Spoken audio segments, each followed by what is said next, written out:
마가복음 1장 21절부터 34절에 있는 말씀으로 교태인 제목은 예수의 소문입니다.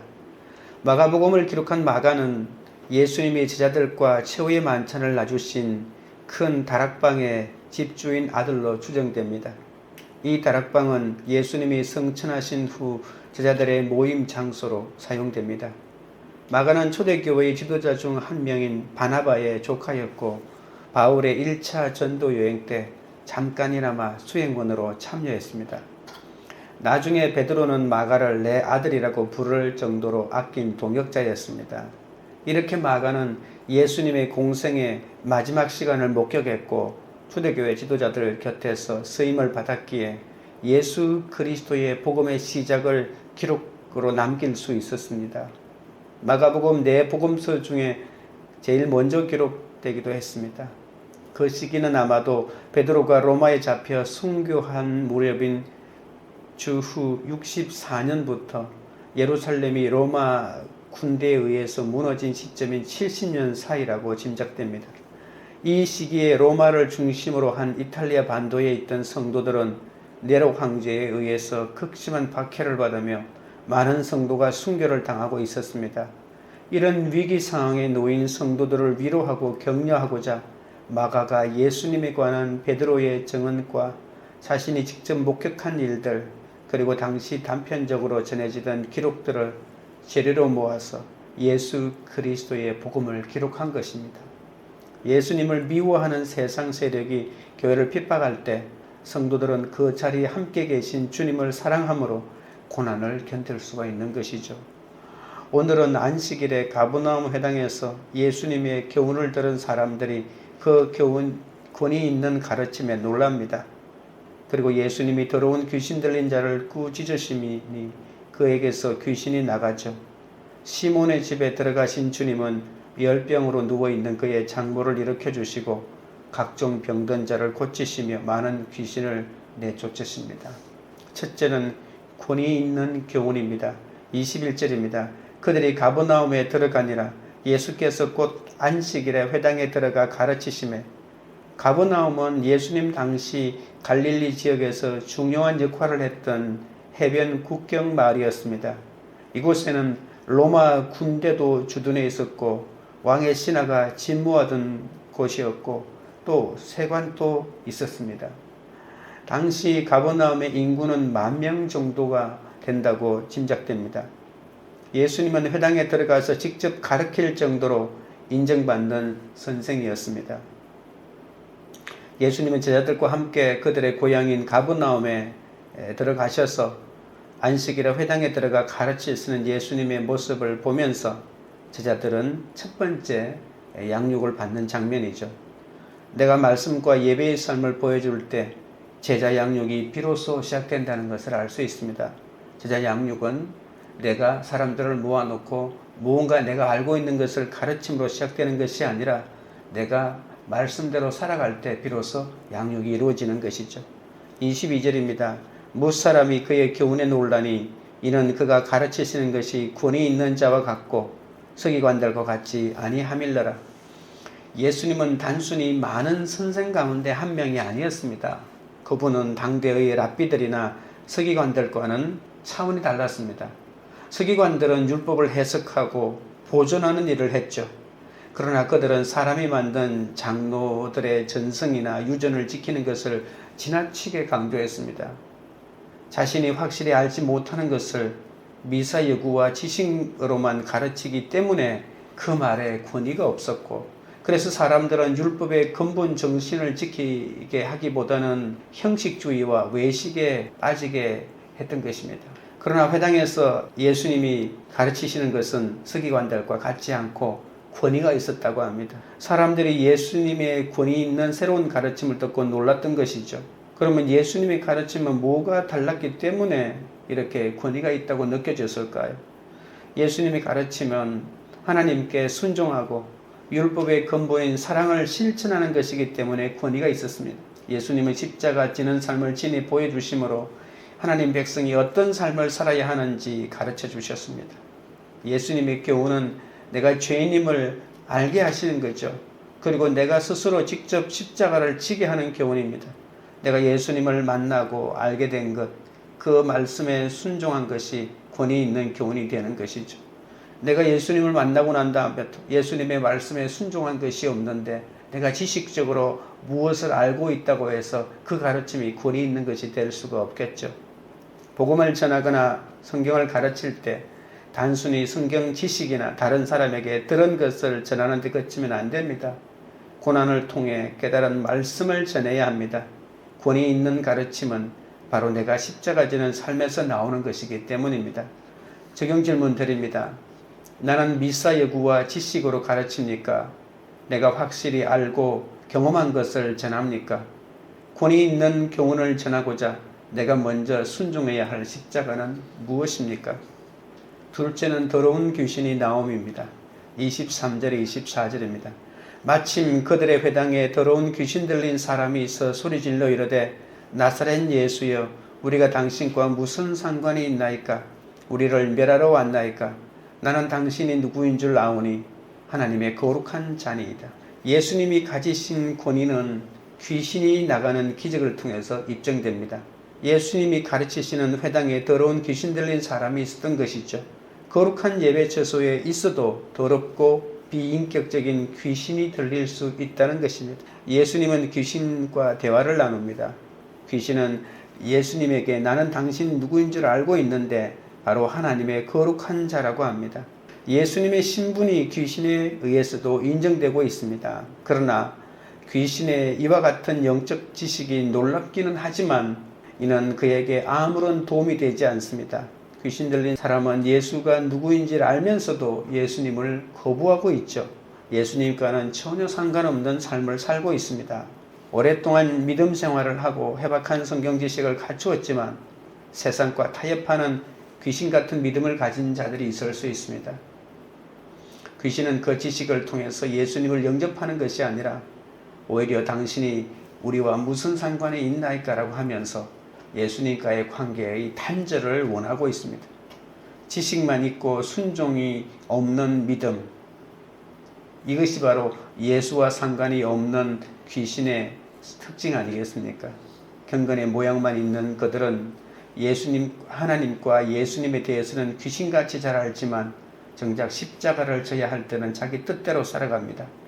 입으로는 거룩을 외치지만 예수 믿는 목적이 행복이기 때문에 말씀과는 상관없이 살고 정작 자기 죄를 보지 못하기에 남을 쉽게 정죄하는 삶을 살죠. 25절 26절입니다. 예수께서 꾸짖어 이르시되 잠잠하고 그 사람에게서 나오라 하시니 더러운 귀신이 그 사람에게 경련을 일으키고 큰 소리를 지르며 나오는지라. 하나님은 늘 말씀과 사건으로 이런 우리를 꾸짖으며 고쳐주십니다. 예수님은 귀신 들린 사람을 꾸짖으시며 잠잠하고 그 사람에게서 나오라는 단 한마디의 말씀으로 귀신을 쫓아내시죠. 예수님이 일으킨 기적은 주문이나 의식이나 또는 어떤 종류의 보조 수단도 없이 단지 권위 있는 이 명령 한마디로 이루어지고 있죠. 사탄의 세력에 대한 예수님의 권위가 얼마나 절대적인지 알 수가 있습니다. 내 속에서 더러운 귀신이 나오려면 주님이 꾸짖어 주셔야 합니다. 그것이 경련을 일으키고 큰 소리를 지를 만큼 아프다 할지라도 주님의 사랑을 믿고 잠잠히 말씀에 순종하는 길을 걸으면 귀신도 그 말씀에 순종하게 되는 거죠. 믿음은 말씀을 잘 아는 것에서 그치지 않습니다. 죄인인 나를 주님이 말씀으로 꾸짖어 주시는 것을 합당하게 여기며 회개하고 돌이키는 데까지 나아가야 합니다. 십자가는 외면한 채 믿음의 연륜과 해박한 성경 지식을 내세우며 스스로 믿음이 좋다고 생각해서는 큰일 나는 거죠. 27절 28절입니다. 다 놀라 서로 물어 이르되 이는 어찌미냐 권위 있는 새 교훈이로다. 더러운 귀신들에게 명한즉 순종하는도다 하더라. 예수의 소문이 온 갈릴리 사방에 퍼지더라. 이 기적을 목격한 사람들이 이것이 어떻게 된 일이냐, 권위 있는 새로운 가르침이다, 더러운 영들에게 명령하니 그들이 복종한다고 다 놀라워합니다. 그리고 이 소문이 온 갈릴리 전역에 퍼져나가게 되죠. 예수와 상관이 있는 삶을 통해서 이렇게 예수님의 소문이 소리 없이 온 갈릴리 전역에 퍼져나가는 것입니다. 우리도 이렇게 말씀대로 믿고 살고 누릴 때 나의 삶을 통해서 예수님이 전해지는 겁니다. 적용 질문 드립니다. 예수와 성경에 대해 잘 안다고 하면서도 예수와 상관없이 살고 있지는 않습니까? 내 속에 더러운 귀신이 나오게 하고자 주님이 꾸짖어 주신 사건은 무엇입니까? 셋째는 많은 사람을 고치심입니다. 29절부터 31절입니다. 회당에서 나와 곧 야고보와 요한과 함께 시몬과 안드레의 집에 들어가시니 시몬의 장모가 열병으로 누워있는지라 사람들이 곧 여자에 대하여 예수께 여짜온대 나아가사 그 손을 잡아 일으키시니 열병이 떠나고 여자가 그들에게 수종드니라. 영적인 문제를 해결하신 예수님은 이제 육체의 질병의 문제를 해결하십니다. 회당에서 나온 예수님은 야고보와 요한과 함께 베드로의 집에 들어가시죠. 예수님의 치유 기적이 일어나는 곳이 바로 베드로의 집이라는 겁니다. 베드로는 베세다 출신이었지만 이때 당시에는 가버나움으로 이주해서 살고 있었습니다. 그의 집에 그의 장모와 그의 형제 안드레도 함께 살고 있었습니다. 아마도 매우 큰 집이었다고 생각할 수 있습니다. 이 집은 예수님의 가버나움 사역을 할 때 그 본거지로 활용되었던 것입니다. 예수님은 사역을 하시면서 사역이 끝나는 저녁마다 이곳에 오셔서 식사도 하시고 잠도 주무시고 그 다음날 다시 갈릴리 지역으로 복음을 전하러 가셨다가 저녁에 다시 이곳에 오신 것이죠. 그 집에는 시몬의 장모가 열병으로 누워 있었습니다. 예수님의 제자가 되어도 집에 아픈 가족이 있고 힘든 사건이 올 수 있습니다. 문제는 사건이 있느냐 없느냐의 문제가 아니라 우리 집 문이 예수님에게 열려 있는가 닫혔는가 있는 것이죠. 예수님이 우리 가정에 들어오시면 그 예수님을 통해서 고침이 일어나고 치유가 일어나는 거죠. 열병으로 누웠어도 예수님께 여쭈면 주님이 오셔서 그 손을 잡아 일으켜 주시는 겁니다. 열병은 온몸이 뜨거워지는 고열로 생명까지 위협하는 그런 병입니다. 어떤 행위나 사람에게 한참 빠져 있을 때도 열을 낸다고 말하기도 합니다. 그래서 말씀에 나오는 열병을 중독으로 생각하고 해석할 수도 있습니다. 중독에는 물질에 대한 중독과 행위에 대한 중독이 있습니다. 약물 같은 물질 중독보다 쇼핑과 섹스와 도박 같은 행위 중독이 훨씬 강한 힘을 발휘합니다. 마약이나 알코올 중독 같은 물질 중독에 비해서 행위 중독은 대부분 숨겨진 중독이고 사회도 이런 중독을 은폐하고 있기 때문에 훨씬 더 위험한 것이죠. 성경을 근거로 중독을 세 가지로 분류하면 첫째는 술이나 도박같이 특정한 행동을 하고 싶은 육신의 중독이고 둘째는 안목의 중독에 의한 성중독입니다. 그리고 가장 강력한 중독이 바로 이생의 자랑 중독입니다. 학벌과 외모와 집안을 내세우고 싶은 중독이 가장 무섭습니다. 우리가 온갖 중독에 빠지는 이유는 거짓된 황홀감과 안정감을 주기 때문이죠. 중독은 우리의 진실한 감정을 속이고 현실을 인정하지 못하게 만듭니다. 거짓된 황홀감과 안정감을 추구하는 열병이 우리를 무서운 중독에 빠뜨리고 있습니다. 날마다 쾌락에 열을 내고 쇼핑에 열을 내고 가장 무서운 이생의 자랑에 열을 내며 우리가 병든 삶을 살고 있습니다. 그렇다면 이 열병을 누가 고칠 수 있을까요? 인간에게는 어떤 중독도 끊을 힘이 없습니다. 술과 게임과 음란에 중독된 가족의 열병을 내 힘으로 내가 아버지고 내가 어머니고 내가 형제라는 그 이름으로 고칠 수 있을까요?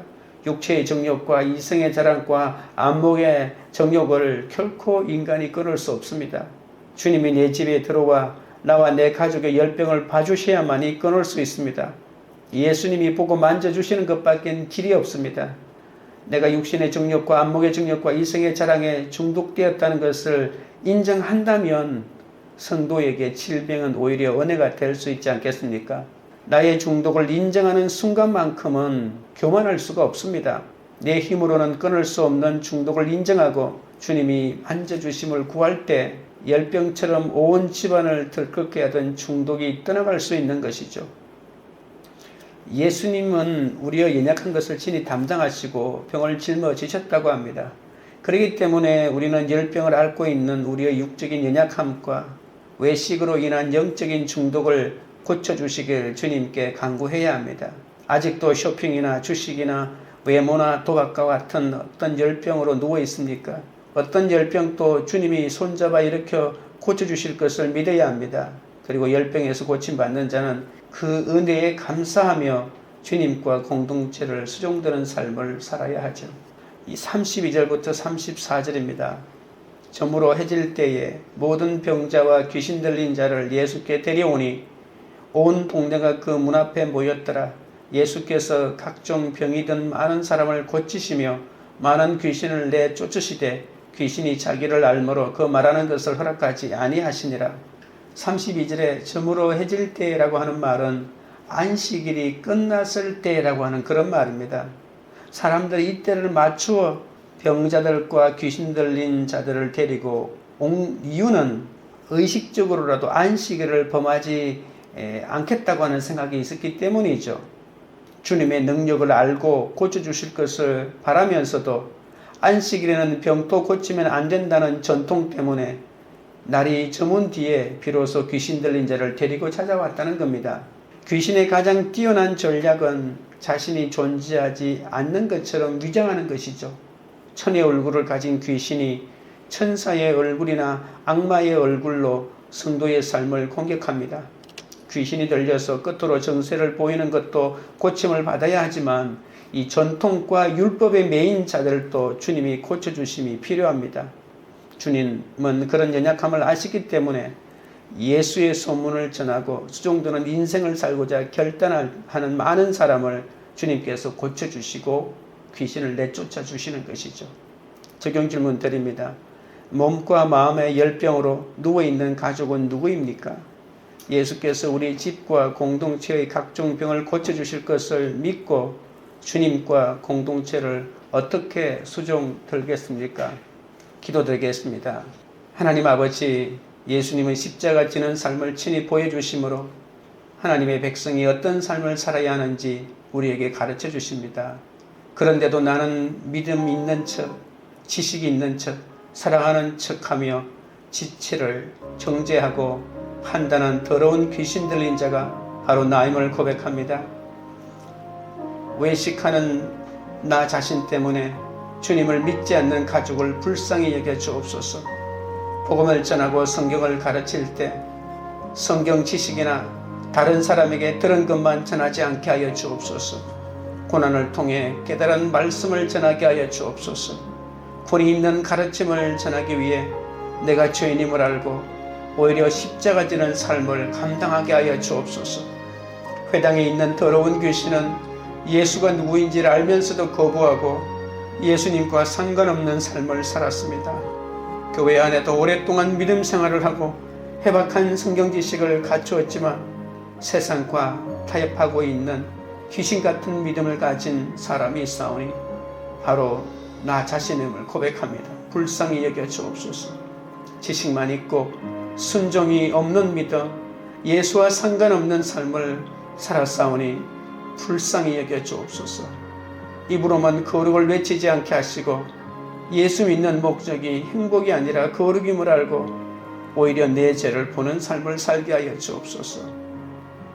주님을 쫓는 것이 가장 큰 행복이고 기쁨인데 다른 곳에 안식이 있다고 세상을 쫓아가 온 열병과 중독에 시달리고 있습니다.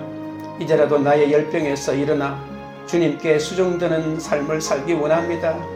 베드로의 집을 찾으신 것처럼 우리의 가정에 찾아와 주시옵소서.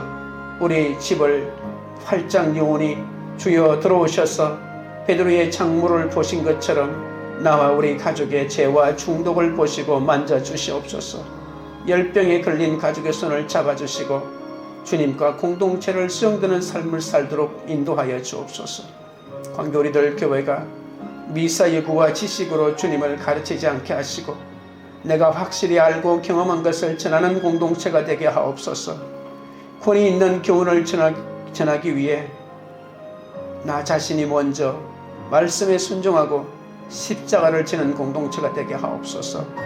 가정과 일터와 교회와 나라에 더러운 귀신 들린 자, 각종 병든 자, 열병으로 누워있는 자들이 많사오니 중독을 중독으로 죄를 죄로 여기지 않는 목장 없는 양 같은 지체들을 고치고 또 그러한 자들을 주님께 인도하는 그런 공동체가 되도록 역사하여 주시옵소서.